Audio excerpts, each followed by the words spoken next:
Good morning সবাইকে। The Times of লিজার চ্যানেলে সবাইকে আবারও স্বাগত জানাই। আজ আবারও নতুন একটি ব্লগ নিয়ে চলে এলাম তোমাদের সাথে। আর আমরা এসেছি কর্ণাটকের কুর্গ নামক একটি পাহাড়ি দেশে, যেখানে আমরা 2 দিনের জন্য ঘুরতে এসেছি। আগের দিন তোমাদের সাথে আমি শেয়ার করেছিলাম যে প্রথম দিন আমরা কোথায় গেছিলাম এবং কি কি দেখেছিলাম, সেগুলো তোমাদের সাথে আমি শেয়ার করেছিলাম। আর আজ হচ্ছে সেকেন্ড ডে, এবং সেকেন্ড ডেতে আজ আমরা কোথায় যাচ্ছি, কি খাওয়া দাওয়া করছি, সেগুলো অবশ্যই তোমাদের সাথে আমি শেয়ার করব। তো চলো বেশ দেরি না করে আজকের ব্লগটা এখন থেকেই শুরু করে দিচ্ছি। এখন আমি যেখান থেকে ব্লগ করা শুরু করলাম সেটা কিন্তু পাহাড়ের ওপরে থাকা হোটেল থেকেই, তাই তোমাদেরকে আমি একবার এখানকার ভিউটা একবারে দেখিয়ে দিলাম। তো চলো, পৌঁছে গেছি কিন্তু আমরা এখন আমাদের প্রথম ডেস্টিনেশনে।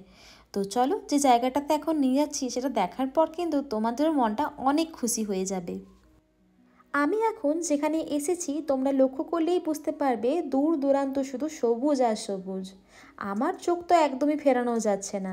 আর এই সবুজের মাঝখানে কিন্তু এইরকম একটা জলের ধারা যেন এগিয়ে যাচ্ছে।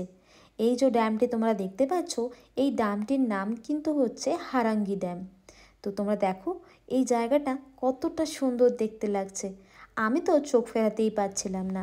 এবার বলো তোমাদের কীরকম লাগছে দেখতে।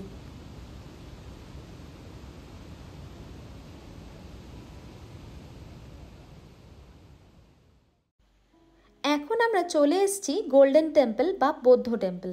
আর আমি গোল্ডেন টেম্পল কেন বললাম তোমাদেরকে আমি পরে বলছি। তার আগে দেখো, এই হচ্ছে কিন্তু তার এন্ট্রেন্স। আর এন্ট্রেন্স দেখার পর কিন্তু আমার মাথাতে একটা জিনিসই চিন্তা ভাবনা হচ্ছিল, যে ভেতরটা কতটা সুন্দর হবে এবং মন্দিরগুলো কত সুন্দর হবে। আর সত্যি বলতে যখন আমি ভেতরে ঢুকলাম, যখন আমি এই যে জিনিসগুলো আমি দেখছিলাম এই মন্দিরগুলো, তখন আমি ভাবছিলাম যে এইটা তো আমার চিন্তা ভাবনারই কিন্তু বাইরে ছিল। আর আরও একটা জিনিস তোমাদেরকে দেখাই, এই জায়গায় যে ফ্ল্যাটের মতো দেখতে পাচ্ছ, এখানে কিন্তু যারাও স্টে করার জন্য আসেন তো তারা কিন্তু এখানেই স্টে করেন। আর এখানে আসার পর কিন্তু আমার একটা জিনিসই বারবার মনে হচ্ছিল, যে এখানে এত শান্তি, এখানে একটা মাদুর পেতে আমি এখানেই শুয়ে পড়ি।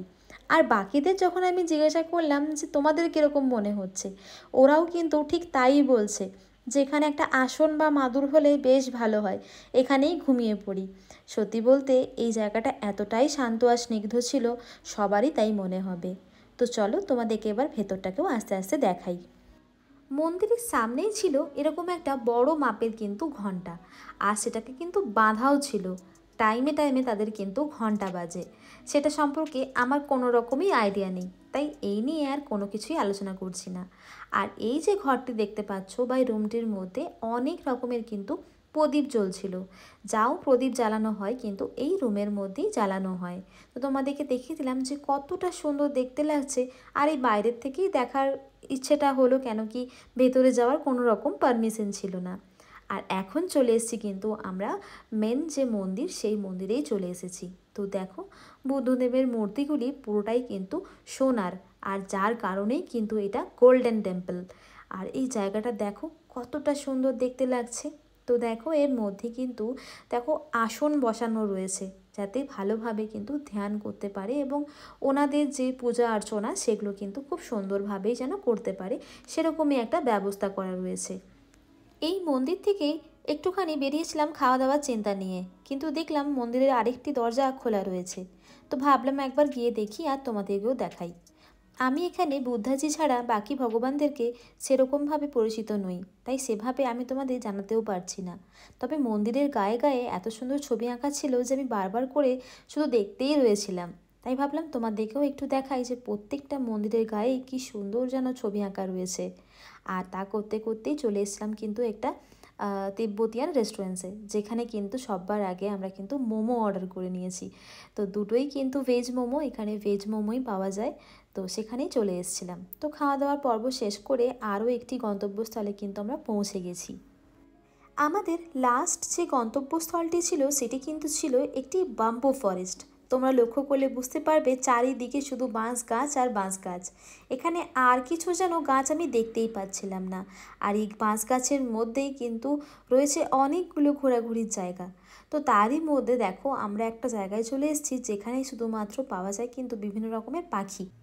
বার্ড পার্কের মধ্যেই যখন আমরা ঢুকলাম তখন দেখি যে এরকম একটা ইগুয়ানা সামনে রাখা রয়েছে খাঁচার মধ্যে। তা করতে করতে বাকি ভাইরা এসে পরে বলে যে এর সাথে নাকি ফটো তুলবে তারা। দেখো মনের মধ্যে যেন প্রচণ্ড ভয়, কিন্তু ওই যে ফটো তুলবো ওর সাথে। তো দেখো কি সুন্দরভাবে বসে পড়েছে একটা হাতের মধ্যেই।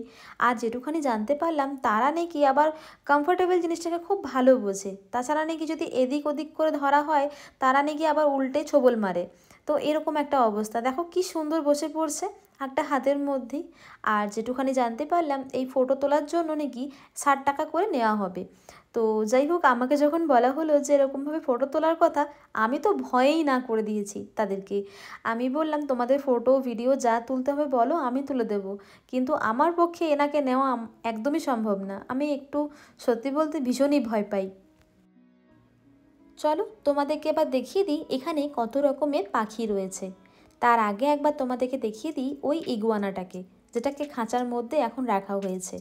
দেখো কত বড়, যত না বড় তার থেকে বড় ওর লেজটা। আমার তো দেখেই ভয় লাগছে, যদি একবার খাঁচা থেকে বেরিয়ে আসে গায়ের ওপর চেপে যায় তাহলে তো হয়েই গেল আমার। আর এখানে দেখো একটা তোতা পাখি কিন্তু বেশ সুন্দর হোয়াইট কালারের, একদম নিজের মতো করে দেখো ডানা পানা একবারে চুলকে নিচ্ছে।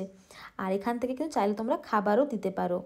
এবার তোমাদেরকে দেখিয়ে দিই পাখিগুলি এখানে কত রকমের রয়েছে। বেশ অনেকটা বড় জায়গা নিয়ে কিন্তু এই পাখিদের জায়গাটা কিন্তু বানানো হয়েছে, মানে পাখিদের যে পার্কটাকে বানানো হয়েছে। এখানে দেখো কত রকমের পাখি কিন্তু ঝুলছে।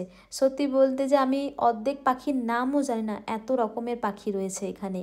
আমাদের এই পুরো ট্রিপের মধ্যে যেসব জায়গাগুলো আমার মনে হলো যে তোমাদের দেখানোর মতো, সেগুলো তোমাদেরকে আমি খুব কম সময়ের মধ্যে কিন্তু আমি দেখে এবং বলে দিয়েছি।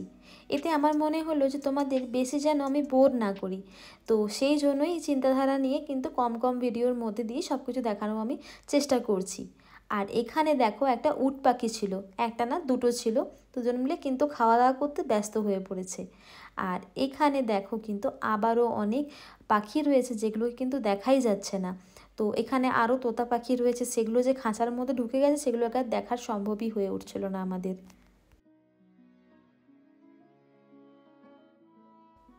এবার আমাদের মোটামুটি বাম্বু পার্কটা ঘোরা হয়েই গেছে। তা করতে করতে দেখি গাছের ওপরেই কিছু একটা হচ্ছে, তাই দৌড়ে গেলাম। তো দেখি ওখানে জিপলাইনের ব্যবস্থা করা রয়েছে।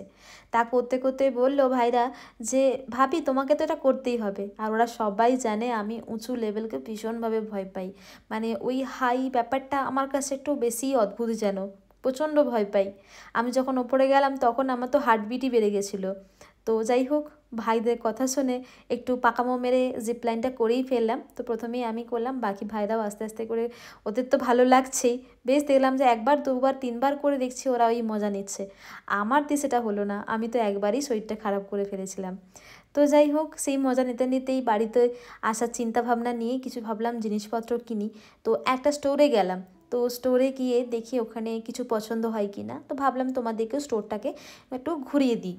এখানে আমি মোটামুটি সব কটা স্টোরই আমি ঘুরে দেখলাম। যেটা বুঝতে পারলাম এখানকার স্টোরগুলো ঠিক একই রকম, জিনিসপত্রগুলো যেরকম সেরকমই হচ্ছে, দাম দর সব কিছু যেন একরকম। মানে কোনো একটা স্টোরের মধ্যে তোমরা যদি ঢুকলে সেই স্টোর থেকে বিভিন্ন রকম জিনিস তোমরা কিন্তু পেয়ে যাবে। যেরকম দেখো বিভিন্ন রকম ঘর সাজানোর জিনিস, জুয়েলারি বা ম্যাগনেট বা জামা কাপড়, ওয়াইন্স, সাথে কিন্তু বিভিন্ন রকমের মশলা, সব কিছু যেন একরকমই প্রত্যেকটা দোকানে রাখা রয়েছে। শুধু দামের এদিক ওদিক, দামও যে খুব একটা হাই বা খুব একটা লো তা কিন্তু না, একরকমই মোটামুটি। ওই 100 জায়গায় সেখানে হয়তো 120 বা 10, এরকম একটা ব্যাপার হয়ে গেছে, আর কিছুই না। তো তোমাদেরকে স্টোরটা একবার ঘুরে দেখিয়ে দিলাম যে কীরকম সব জিনিসপত্র এখানে পাওয়া যায়। আর আজকের তাহলে এখানেই ব্লগটা শেষ করছি, দেখা হবে নেক্সট ব্লগে। ততক্ষণ ভালো থেকো এবং সুস্থ থেকো। আর আজকের এই ব্লগটা তোমাদের কেমন লাগলো সেটা কিন্তু জানাতে একদম ভুলবে না। আর এই দেখো আমি কিন্তু এখান থেকে অভিষেকের জন্য একটা গিফট আমি নিয়ে নিয়েছি।